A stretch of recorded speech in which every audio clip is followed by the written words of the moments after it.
سلام و صبحتان بخیر. امیدوار هستم هر جایی که هستین لباس عافیت به تن داشته و دور از گزند روزگار باشین. امروز من شما را در یکی از بهترین مسیرهای راهپیمایی و کوهی که ولایت ویرجینیا ارزانی داره با خود دارم. کوه اولد رگ واقع در شنندووا نشنال پارک، یکی از بهترین کوههای در این ولایت است. ما این راه را چندین بار پیموده و این کوه را چندین بار بالا شدیم، ولی هیچ زمان در فصل زمستان نه. ای که راه رفتن چی حالت داره و سر کوه چی خبر است، چون چندین وقت است که برف میباره و درجه حرارت هم تقریبا هر روز بسیار پایین است. ولی هر حالتی که داره امروز میریم و با هم میبینیم و لذت میبریم.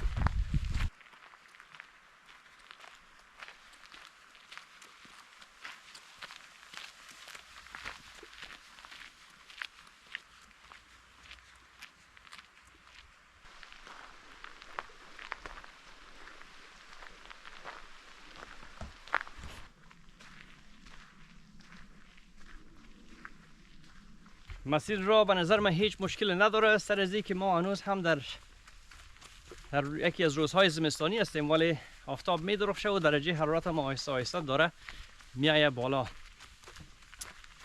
دوستان، این کوه یکی از مشهورترین و مشکلترین کوه شناخته میشه در ویرجینیا، در ایالات ویرجینیا. مشکلترین به این دلیلی که اگر از یک راه شما انتخاب کنین، وقتی بالا میرسین نزدیک قلعه باید از سنگ‌های بسیار عظیم عبور کنین، ولی از راه دیگه اگر برین هیچ مشکلی نداره. این راهی که شما طرف دست راست ما میبینین، این راه هست به نام سادل تریل. این راه با بسیار ملایمت میره بالا و شما بدون از اینکه از بین سنگ‌ها عبور کنین میتونین که به قلعه فو برسین. راهی که اگر شما خواسته باشین که واقعا کوهنوردی کنین، از راه ویکلی هالو تریل، او راه را اگر شما انتخاب کنین باید حداقل برای 2 مایل پیش برین تا در شروع جایی که شما بالا رفتن به طرف کوه آغاز میکنین اول باید قدم بزنین تا اینکه به اونجا برسین. و این راه همون راهی است که شما باید از بین سنگ‌های عظیم در بالا باید عبور کنین. اگر شما قصد آمدن به این کوه را دارین، چند چیز حتما باید در خاطر داشته باشین. یکی که بغیر از ماهای دسامبر و جنوری و فوریه شما اگر قصد آمدن اینجا داشته باشین، حتما باید برای خود تیکت رزرو کنین.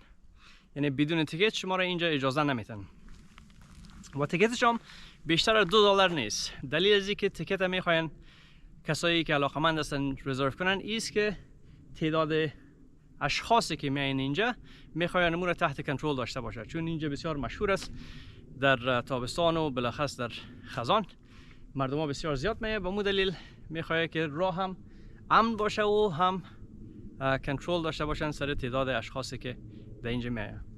و چیز دیگه که به خاطر داشته باشین حتما، اگر شما قبل از قبل میفهمین که کدام روزی میاین اینجا، تیکت های خود پیش از پیش شما حتما باید رزرو کنین. به دلیل از اینکه در هر ماه اینا فقط یک تعداد مشخص تیکت میمونن برای اینکه دیگرها بتونن رزرو کنه و بسیار زود هم تمام تیکت ها خلاص میشه. دیگه اینا رو هم به خاطر داشته باشین و حالا حرکت میکنیم و لذت میبریم.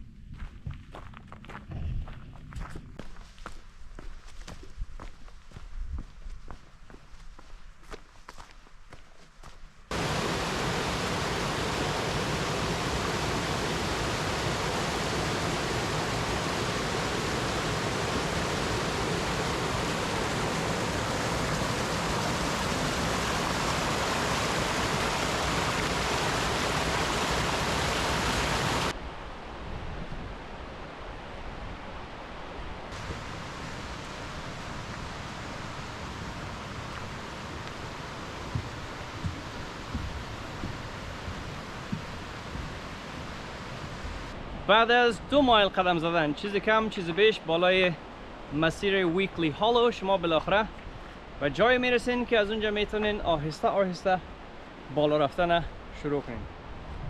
همین جایی که میبینین فعلا شروع بالا رفتن از اینجاست. معمولا وقتی شما در اینجا رسیدین، یکی از مسئولین پارک با لیست تمام اشخاص نام اشخاصی که برای امور روز رزرویشن دارن، تیکت دارن اینجا هست و همه را مراقبت میکنن. ولی گپ خوبی است که شما هم از رزرویشن خود یک عکس داشته باشین. بعضی اوقات که ما اینجا آمدیم، بعضی اوقات لیست پیشان است، بعضی اوقات از من خواسته که عکس برشان نشان بدیم. در هر صورت عکس بهتر است، به دلیل که اینجا ایمیل، سرور اینترنت هیچ اصلا کار نمیده. فقط یک عکسی که داشته باشین دیگه کافی است من حیث ثبوت. حالا بالا رفتن شروع میکنیم.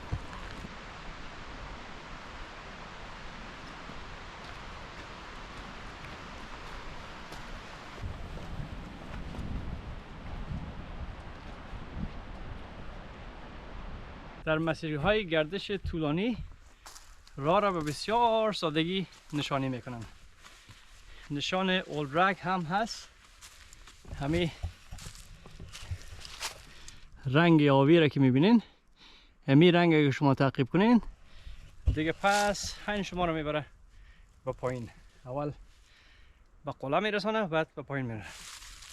همین شکل یکی از راه هایی که بسیار طولانی است، راه است به نام کامینو د سانتیاگو، یعنی راه سانتیاگو که در اسپانیا هستن. قریب 400 مایل است. تمامش فقط با یک رنگ زرد نشانی شده. اونمون رنگ اگر شما تعقیب کنین دیگه تقریبا از شمال اسپانیا تا شمال غرب اسپانیا شما رو میبره. مسیر راه تا هنوز پاک بوده، ولی فقط یکی دو جای نشانی از زمستان هنوز هست.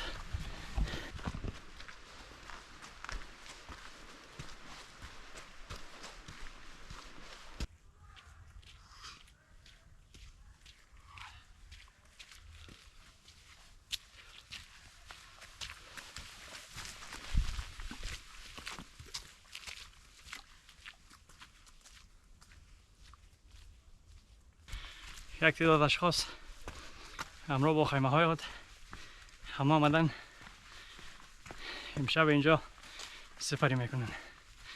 یکی از بهترین روزها را انتخاب کردن.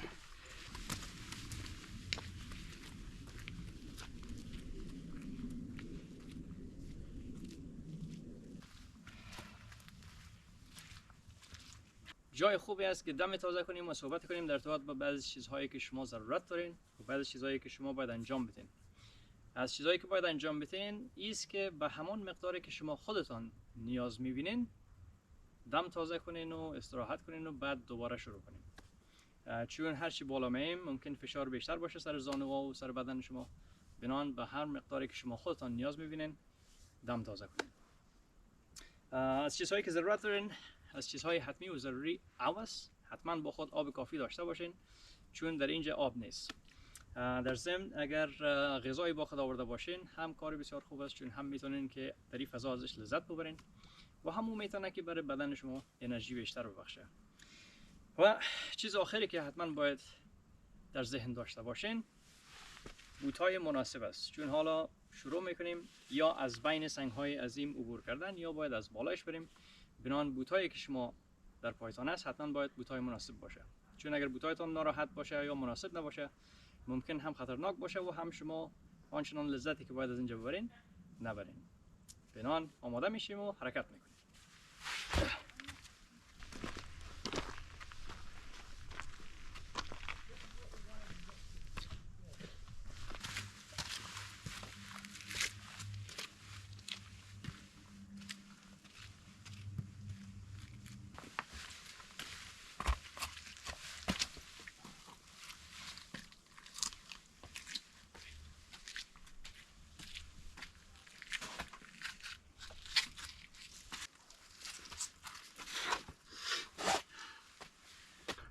اینجا تر و خطرناک بود و یگانه راه بالا آمدن هم همیست. ولی وقتی او خطر متقبل شدیم این منطقه حجاب از زیبایی خود بر می داره و خود آهسته آهسته نمایان می سازه. ببینید که چی طبیعت زیبایی است، چی زیبایی اینجا پابرجاست در خزان که همه رنگ ها با هم میرقصن و با هم با طبیعت هم آواز هستند.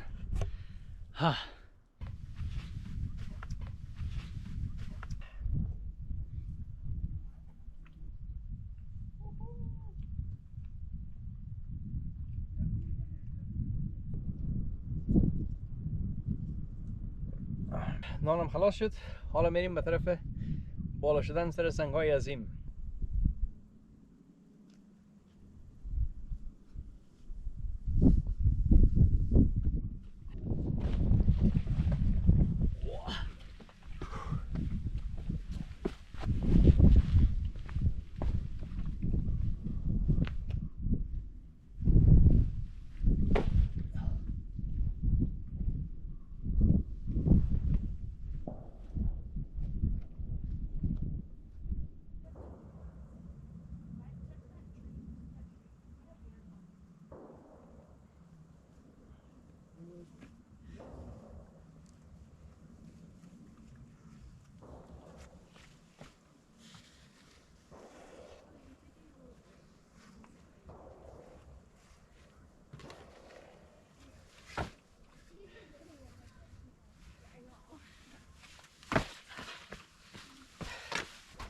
Is it fun?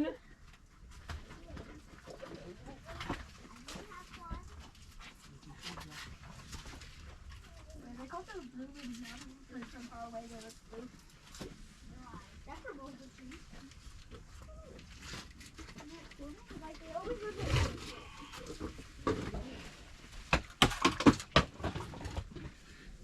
یافتم.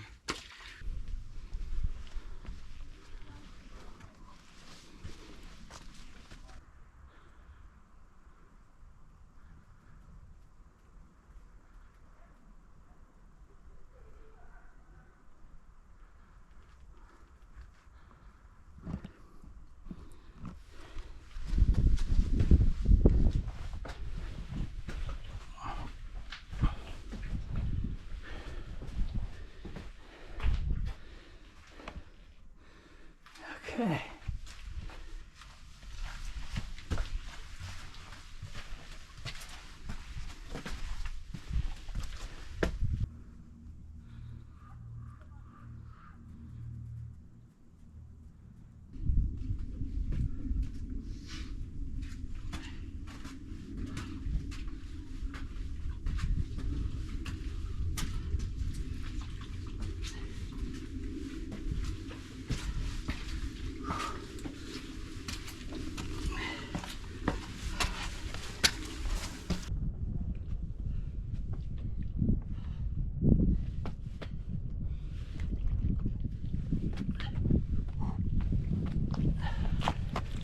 سر سنگا ترس و خطرناک.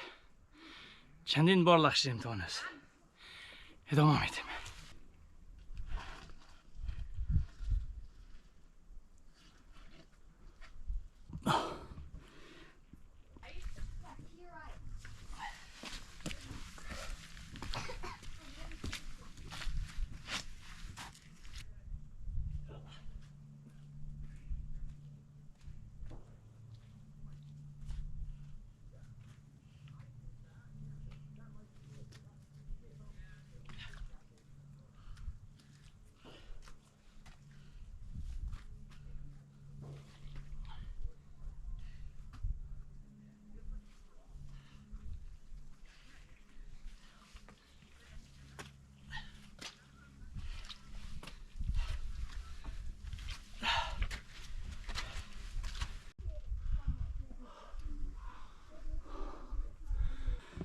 همه جا تر و بسیار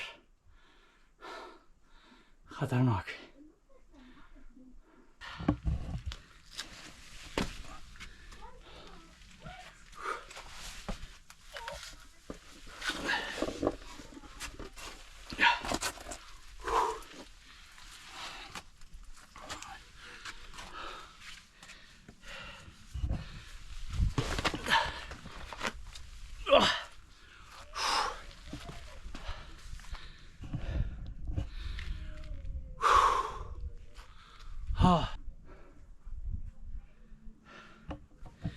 چی زیبایی، ولی آمدنش اینجا خطرناک است.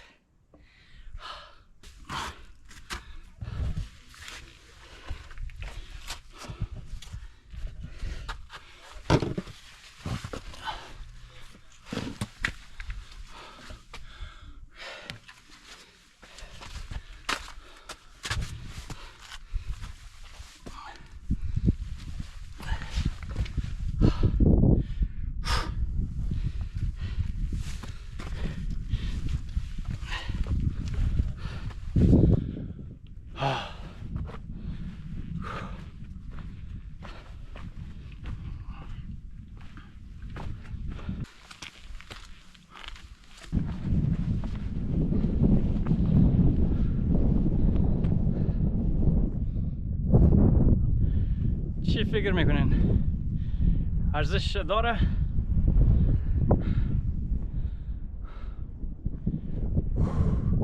هنوز هم یک مقدار مانده که باید بالا شویم. پشترم اونجا به نظرم نقطه بلندیش هم اونجاست. بریم.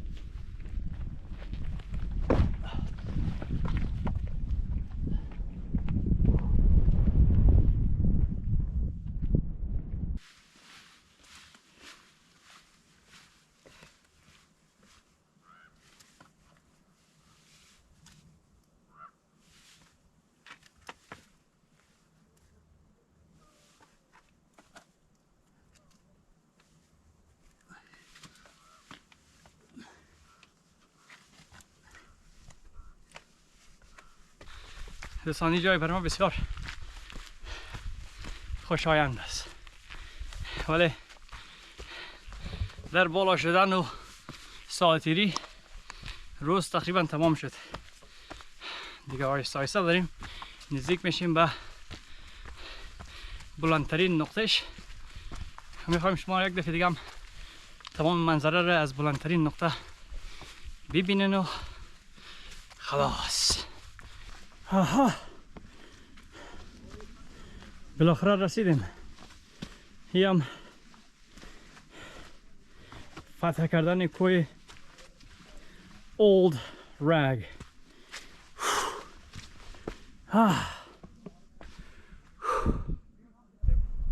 Interesting. I mean, you gotta come stand here, Joe. How's your fear of heights? Because this is just incredible. I mean, it's like 75 feet straight down. And then it, you know, it's like... Hey, my bad.